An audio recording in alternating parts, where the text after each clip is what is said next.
మష్రూమ్ని నేను ఇలా ఈ స్టమ్స్ని తీసి క్లీన్ చేసుకున్నాను. సో ఈ స్టమ్స్ని నేను ఇలా కట్ చేసి పెట్టుకున్నాను అనమాట స్టఫింగ్ కోసం. అలాగే టమాటోస్, కొరియాండర్ లీవ్స్, మిర్చి, onions and capsicum.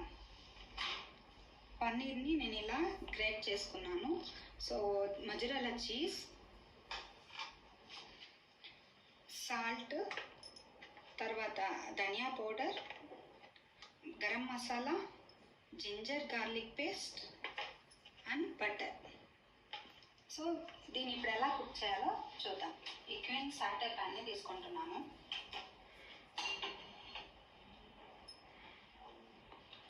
So pan heat అయిన తర్వాత నేను బటర్ వేసుకుంటున్నాను. బటర్ బాగా స్ప్రెడ్ అయిన తర్వాత ఇప్పుడు నేను మిర్చి వేసుకుంటున్నాను.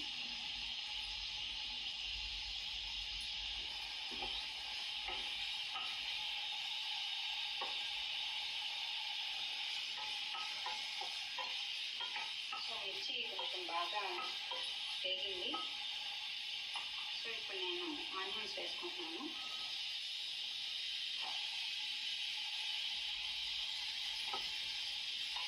ప్యాన్కి బేస్ ఉండటం వల్ల సో సిమ్లో కూడా ఫుడ్ ఈవెన్గా కుక్ అవుతుంది.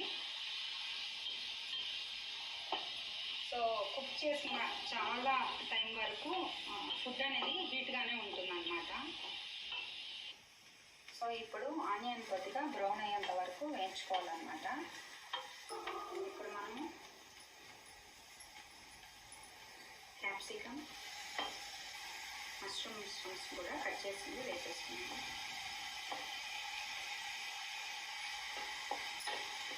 ఇది కొంచెం వేయించుకున్న తర్వాత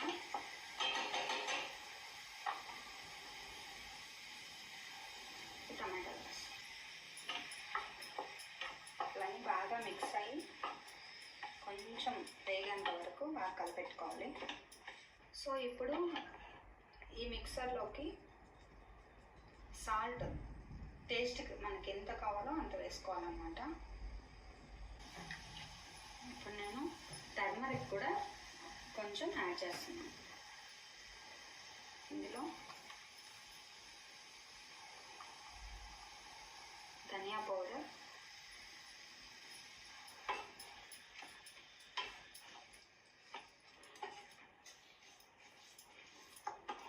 ఇప్పుడు నేను ఇందులోకి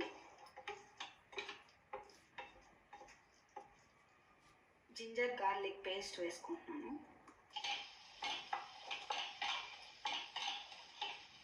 ఇది కొంచెం దోరగా అయ్యాక మొత్తం మిక్స్ చేసుకుంటున్నాను.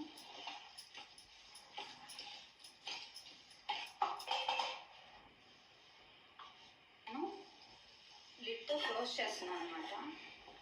సో ఇందులో న్యూట్రీలాక్ టెక్నాలజీ ఉండటం వల్ల సో న్యూట్రిషన్ వాల్యూ అంతా కూడా ఎవాపరేట్ అయిపోకుండా లాక్ చేస్తుంది.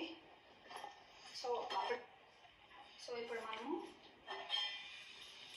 పన్నీర్ని కూడా వేసుకోవాలి.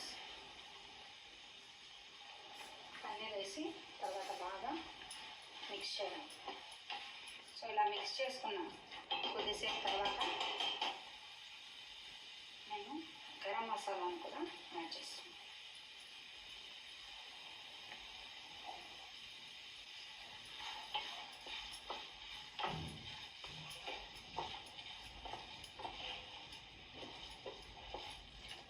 ఈవెన్గా ఇలా మిక్స్ అయిపోయింది. సో ఇంకో 2 minutes ఉడికితే చాలు. ఇప్పుడు మూత తీసి ఒకసారి చూస్తాను. టేస్ట్ చూసి ఉప్పు ఏమన్నా తక్కువ ఉంటే వేసుకోవచ్చు. బాగా మిక్స్ అయిపోయింది. స్మెల్ కూడా చాలా బాగా వస్తుంది. సో ఈ మిశ్రమంలో నేను ఇప్పుడు రిమైనింగ్ ఉన్న కొరియాండర్ లీవ్స్ని వేసేస్తున్నాను. సో పన్నీర్ యాడ్ చేయడం వల్ల వెజిటేరియన్ వాళ్ళకి రిచ్ సోర్సెస్లో ప్రోటీన్ దొరికేది ఈ పన్నీర్ వల్ల అనమాట. ఇందులో కాల్షియము, వైటమిన్స్ అన్నీ ఉంటుంది. సో ఇది వెయిట్ మేనేజ్మెంట్ కానివ్వండి, సో హెల్తీ ఇమ్యూనిటీ మెయింటైన్ చేయడం కూడా మనకి హెల్ప్ చేస్తుంది. సో మూత పెట్టి 2 మినిట్స్ అలాగే వదిలేస్తాం. సో ఇప్పుడు ఓపెన్ చేసి చూద్దాం.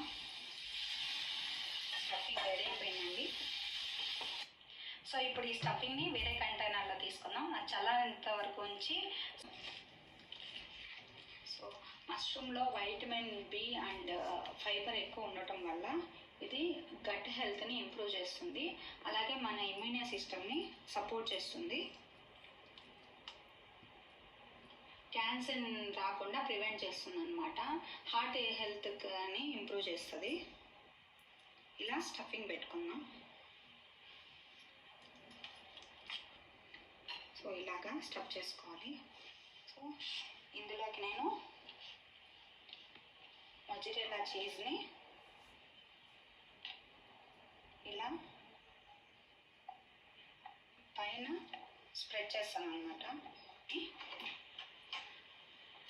సాటే పాన్లో బటర్ యాడ్ చేసుకొని ఈ స్టఫ్ చేసిన మష్రూమ్ని మనము ఫ్రై చేసుకుందాం.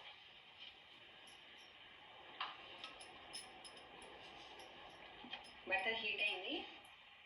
ఇప్పుడు మనం ఈ స్టఫ్ చేసిన మష్రూమ్ని ఇందులో వేస్తాం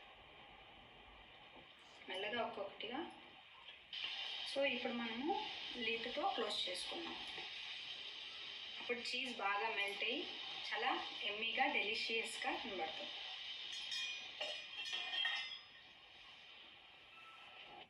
సో 4 మినిట్స్ తర్వాత మనం ఇప్పుడు లిడ్ ఓపెన్ చేసి చూద్దామండి.